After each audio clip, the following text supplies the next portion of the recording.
Avant même de parler à l'adolescent, il faut surtout l'écouter. Ce qui est important pour nous, c'est le fait de savoir ce qu'il a vu au juste, quelles sont les situations auxquelles il a été exposé. Voir avec lui ce qu'il a le plus marqué et essayer de discuter, donc d'avoir le maximum d'informations avant d'aborder le sujet. Les adolescents peuvent nous donner l'impression qu'ils sont en contrôle. Ça ne veut pas dire pour autant qu'ils ne sont pas en état de panique à l'intérieur. Le rôle des parents est avant tout de pouvoir les rassurer. Mais les parents, pour qu'ils soient eux calmes, ils doivent compter sur le soutien du partenaire. Maintenant, pour l'information qu'on devrait donner, elle doit être réaliste, mais ne pas trop s'étaler. Donc, partir juste de la question même de l'adolescent et essayer d'y répondre au mieux possible.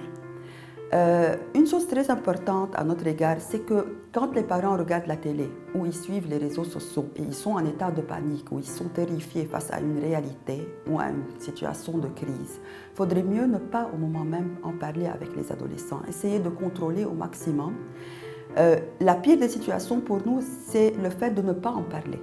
Parce qu'à ce moment-là, l'adolescent va se dire que c'est probablement une horreur et ils vont essayer d'avoir des informations à travers les amis, à travers les réseaux sociaux et nous ne sommes pas sûrs à ce moment-là que les informations ne vont pas être erronées. Au-delà de ce qui pourrait être dit, ce qui nous intéresse, c'est la façon de le dire.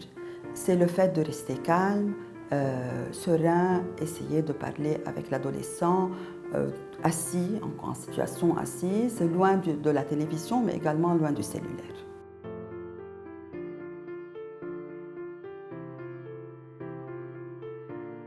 Par leur maturité cognitive, les adolescents sont capables de comprendre les enjeux.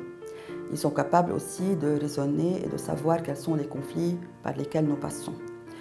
Mais ça, c'est une raison supplémentaire pour qu'ils soient vulnérables. Nous avons certains adolescents qui veulent jouer le rôle d'adultes. Il y a d'autres qui essayent de se cacher. Il y a ceux qui vont avoir recours à ce qu'on appelle le repli sur soi. Il y a ceux qui peuvent avoir un comportement oppositionnel, c'est-à-dire le fait de faire face à la situation difficile. Nous avons parfois des comportements qui sont inadaptés.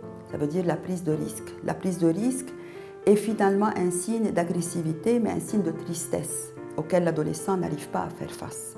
Ce qu'il faudrait savoir, c'est que les parents doivent être présents. Même si les adolescents remettent en cause les parents et n'acceptent pas l'autorité parentale, il faudrait accepter le fait que finalement, c'est aux parents de ne pas démissionner de leur rôle parental et de mettre un cadre très précis et de contrôler la situation.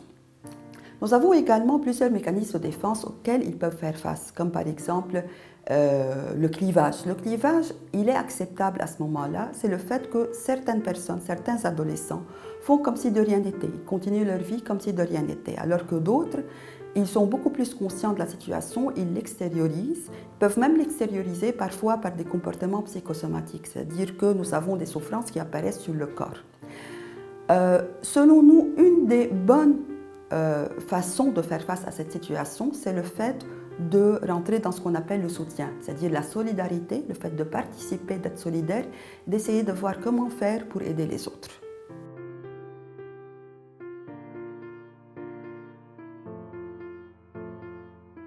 L'adolescence est une période délicate. Les adolescents ont besoin de croire en de grandes causes. C'est le moment ou jamais de pouvoir discuter avec eux sur les valeurs de la vie, la citoyenneté, la liberté, la tolérance, l'acceptation de l'autre.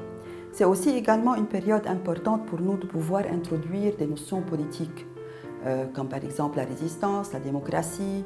Donc, vraiment, c'est important de pouvoir en parler, d'autant plus que les jeunes, ils adorent les grandes idées, ils adorent discuter. Nous conseillons les parents de rentrer dans ces grandes discussions, mais surtout ne pas imposer leur point de vue, plutôt les aider à pouvoir, eux, exprimer leur propre point de vue. Les adolescents ont besoin de s'appuyer verbalement et émotionnellement sur les parents. Il y a ceux qui sont capables de pouvoir en parler directement et d'autres qui ont besoin d'un peu plus de temps pour le faire. Ce n'est pas très important. Le plus important, c'est le fait qu'ils puissent s'extérioriser, qu'ils puissent verbaliser. Maintenant, une fois qu'ils vont le faire, cela va nous permettre et va leur permettre de rentrer en processus de résilience. La résilience, c'est le fait de pouvoir être capable de continuer sa vie presque normalement, d'une façon socialement acceptable, malgré les situations de stress, malgré les situations de traumatisme. Ce que nous savons, c'est le fait que si un adolescent a vécu dans un milieu sécure, dans un milieu où il a appris à pouvoir parler, dans un milieu où il a plus d'estime de soi et il est accepté, à ce moment-là, il va être plus résilient que quelqu'un d'autre.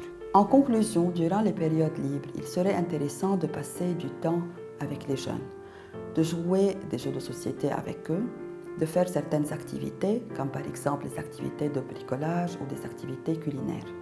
Quand ils ont envie de voir les copains ou de passer du temps avec les copains, il serait intéressant soit de pouvoir les inviter ou de se faire inviter par les autres. Et finalement, un petit conseil, c'est le fait qu'ils soient tout le temps accompagnés par un adulte.